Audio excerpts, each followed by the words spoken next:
Former Vice President Joe Biden officially introduced his running mate, Kamala Harris, right? The political duo's first event took place in a gymnasium in Delaware with the two of them entering to the song Move On Up.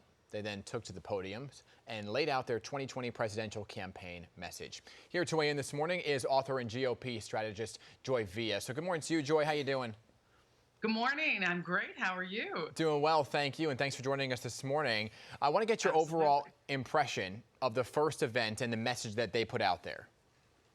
Well, the overall impression is that they're going to say that we have a black woman on the ticket. She's going to fight for prosperity of black Americans. She's going to say, like, listen, this is the dream of young girls, black and brown girls. It's going to be a very, interracial type of thing to bring the races together. I think also she's going to try to run on her appeal as a lawyer, as a state senator. There's a lot of popularity there that she's probably going to gain in the beginning.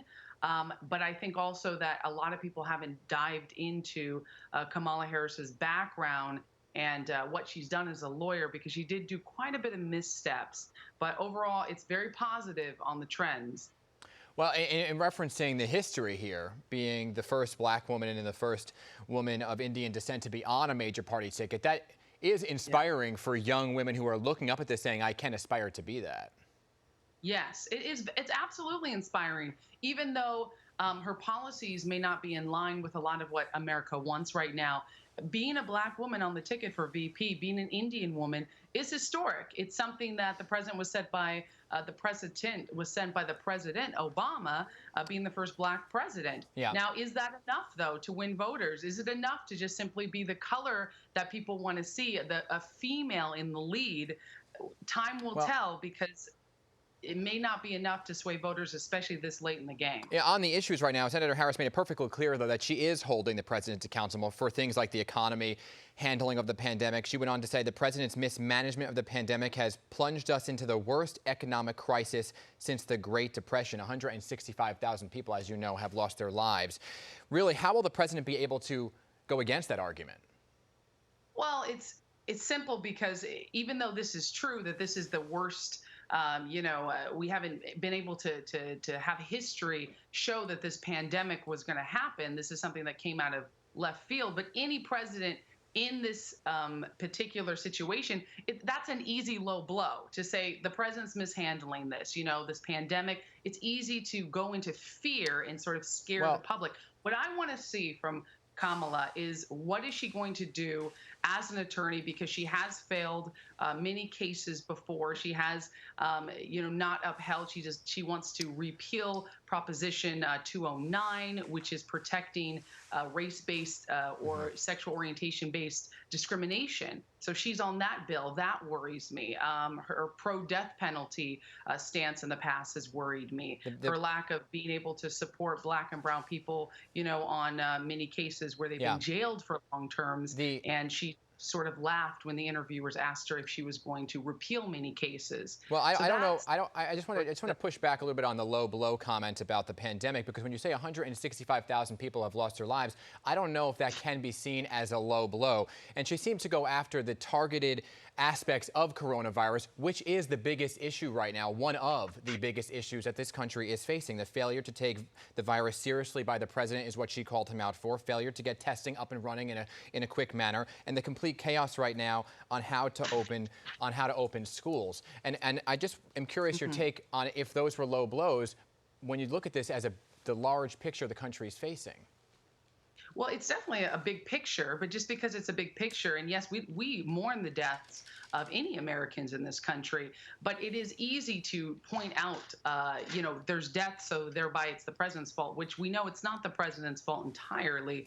Many of these deaths are from people who unfortunately were exposed to the virus early on.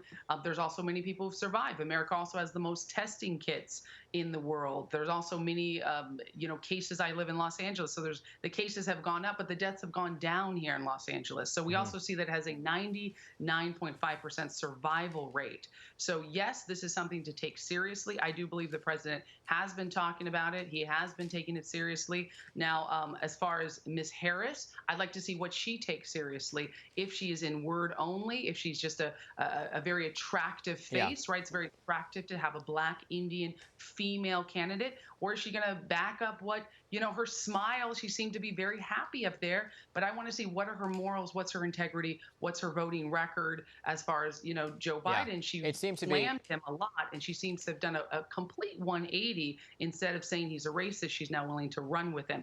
So I want to see what her campaign is going to look like. She addressed some of those comments yesterday in her speech, but she also talked about what concerned her, which were the millions of people out of work, millions who cannot go to school, a crisis of poverty and homelessness, all things that she addressed. But you're referencing things about her appearance and her smile and her demeanor in this speech. And I'm wondering, as a woman, if that's something that shouldn't be focused on heading into an election. Women running for office are often scrutinized and sometimes harsher way than men based on their appearance, but you're referencing her smile. So do you find that women are more harshly criticized while campaigning?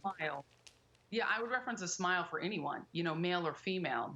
I'm opposed to appearance-based, where you're going to attack someone on their appearance. Being a woman in politics, I get attacked all the time. You're either too sexy, not sexy enough, you don't look the way I want. Those things can be very hurtful when you're a female because you're thinking, well, I have nothing, I can't get it right? If you're not. But the fact that she was smiling shows she was happy. Now, that is not an attack. I would say that about anyone, to see that their demeanor. But when I talk about attacks, she will face attacks. Unfortunately, being on the right, being a Republican, I've already seen some attacks where they're saying, they're calling her derogatory terms. They're, and I don't want to see that because her track record is enough that you can look at. If you disagree with her politics, which I do, those are enough. What do you think then?